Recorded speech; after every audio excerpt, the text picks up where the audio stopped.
Situé dans la province de Langounié, entre les communes de Fougamou et Mouila, Guidouma, ou Guidoumaville, est un petit village qui fait très souvent parler de lui, par des faits parfois inhabituels.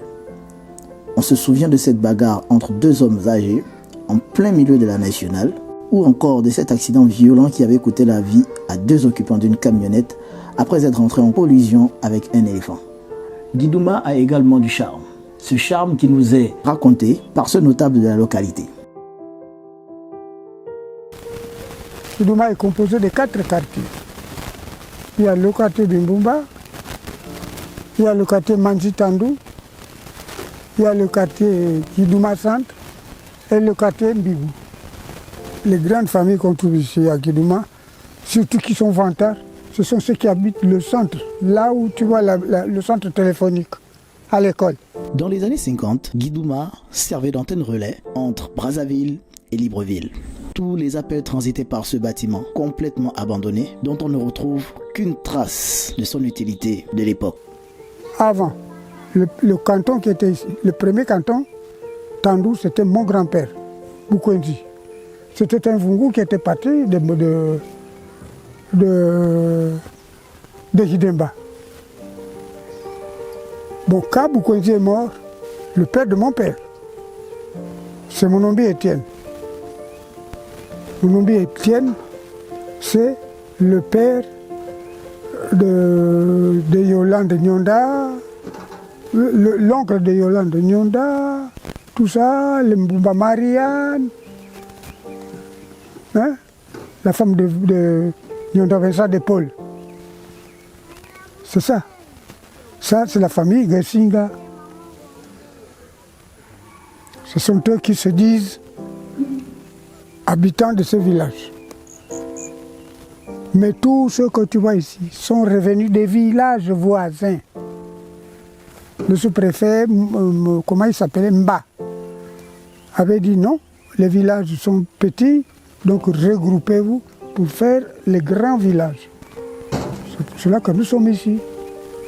Comme toutes les petites localités du Gabon, Guidouma fait face à de nombreuses difficultés. Absence de médicaments dans le centre de santé et absence d'eau. Par exemple ici, nous n'avons pas de moyens de locomotion. Pour nous rendre dans des hôpitaux, soit à Fougamou, soit à Mouila. Mais l'infirmier n'a pas de véhicule. Qui va lui donner ça? L'infirmier, quand Yolande arrive, quand Yolande et Milebo arrivent, s'il lui donne le médicament, demain matin, il dit c'est fini. Mais vous ne vous êtes pas plaint de cette situation-là. Si l'infirmier, il est du village, non? Ou bien il n'est pas d'ici? Il n'est pas d'ici, il est de Mouila, c'est un pour nous. Bon. Comment un infirmier qui est dans un village peut s'accaparer de tous les médicaments et vous, les villageois, vous ne dites rien? Rien. Ben, nous allons dire quoi? Vous y allez vous faire consulter, il vous dit il n'y a plus de médicaments, c'est fini. Vous dites quoi? Mais il y a un chef de regroupement ici, non? Il regroupe sa famille. Le chef de regroupement, il regroupe son foyer conjugal. Afin d'établir l'équité, nous sommes allés à la rencontre d'un conseiller qui, pour le moins que l'on puisse dire, se trouvait exactement au moment où nous réalisons cette interview avec le notable de la localité.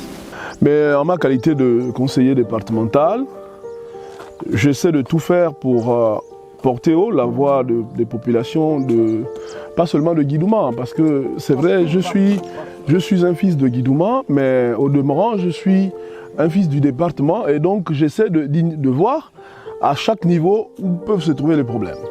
Et donc, pour parler spécifiquement de Guidouma, j'ai personnellement saisi le président du conseil pour évoquer, bien entendu, la problématique de l'eau qui nous agace parce qu'il y a un projet pendant avec une société qui exploite dans la zone. La société c'est Olam, hein, voilà, qui aurait dû réaliser déjà à Guidouma des forages, d'accord. Mais à ce jour, on attend toujours que ces forages-là soient réalisés. Mais quand je me suis rendu compte que les différentes pompes hydrauliques étaient complètement en panne, parce que Guidouma c'est quand même environ 4 km, Et vous imaginez, une seule pompe fonctionne à l'extrémité du village. Donc ceux qui sont au bout du village en allant vers Mouila sont obligés de partir de là-bas, faire 4 km pour venir puiser, prendre un peu le liquide précieux. Alors, pour parler de l'infirmier, c'est un agent du ministère de la Santé. Hein. Il est affecté ici par le ministère de la Santé et il est régi par la loi 005/2005 de la fonction publique. Voilà, il vient ici pour servir son pays, là où l'État estime qu'il doit pouvoir aller travailler. Et maintenant, pour parler des actes déviants, parce que pour moi, j'estime que détourner à d'autres fins les produits pharmaceutiques destinés à soigner des villageois, ce serait pour moi une faute grave, d'accord? Et comme j'ai pas assez d'éléments pour pouvoir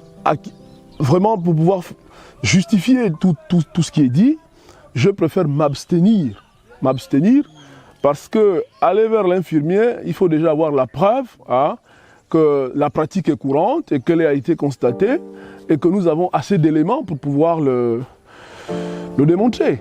Or, en l'état actuel des choses, nous savons effectivement que les médocs sont déposés, mais nous ne pouvons pas apporter la preuve que cet infirmier procède à des détournements à des fins personnelles, des médicaments qui sont mis à sa disposition.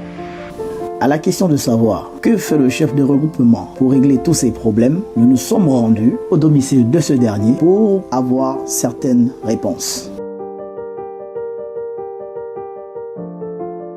À la surprise générale, nous tombons sur une scène assez cocasse qui singularise ce village. Morceau choisi. Monsieur Manfungi est là. Attendez un peu. Il y a le notable. Si tu veux boire, qui est là. Tu veux aller boire. Vous venez nous embrouiller avec vos papiers, vos faux papiers. C'est pas bon.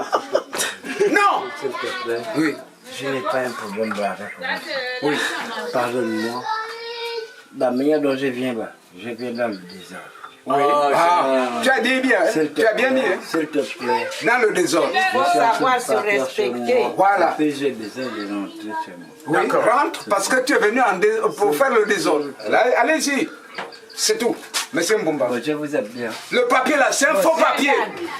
C'est un faux papier que vous avez Non, étudié. c'est ce qu'il a dit. Non. Je n'accepte pas. Tu ne peux pas boire un vin de 15 000. 5 000. 5 000. C'est 15 000. C'est 15 000. C'est bien écrit. Moi, je n'ai pas dit le vin de 15 000. Donne-moi le papier. Donne-moi le papier. C'est 15 000. Le papier là. Je vais boire le vin de 15 000. Moi, je vais boire avec lui. Le papier est avec toi. Donne-moi le papier. C'est dans le haut. Je dois boire le vin de 15 000. Moi, je vais boire. Mais c'est marqué là 15 000. Tu me balances ça dans la tête. C'est marqué. Il y a quoi là? Attends, c'est marqué combien là? C'est pas 15 000. Dis-moi, tu m'as pas Kanti, Je ne peux pas boire ça. Kanti, bon. Tu comprends? Kanti, Maman, je dis la tu ne peux pas boire ça. Mais qui a écrit ça? Qui a écrit ça? 15 000. C'est du vol ça. Je ne peux pas boire ça. C'est du vol. Maintenant je garde ça. Il y a Olivier. Et puis moi, je vais boire le vin là. Non, je garde ça. On va voir la vérité. La vérité va sortir. Et puis, je ne suis pas ton ami. Oh. Je ne suis pas son ami. Mais pas. C'est qui t'a envoyé même ici là. Là-bas, tout le monde avec qui me l'a moussé. Non, c'est pas Qui t'a envoyé? Mais pas une grande brame. Il n'y a pas qui dit là. Oui, non, vraiment là. Il n'y a pas qui dit là. Même il n'y a pas qui dit là. Tu vas pas qui? Il n'y a pas qui dit comme ça. Voilà. Mais tu as mal parce que là, tu es sur du vol. T'as con. Oui. Mais le papier avec le mot. Le papier avec tout, avec qui? Avec toi. Tu là, peux me balancer le papier? vous avez démarré une chose qui n'est pas bien. Qui c'est? Qui? C'est nous ou bien c'est toi? C'est toi. C'est toi. N'ayant pas pu interviewer le chef, c'est donc après cette scène que nous nous sommes retirés. Son ancien centre téléphonique, sa belle route nationale et surtout son danseur connu à travers tous les réseaux sociaux font de Guidouma un petit village où il fait bon vivre.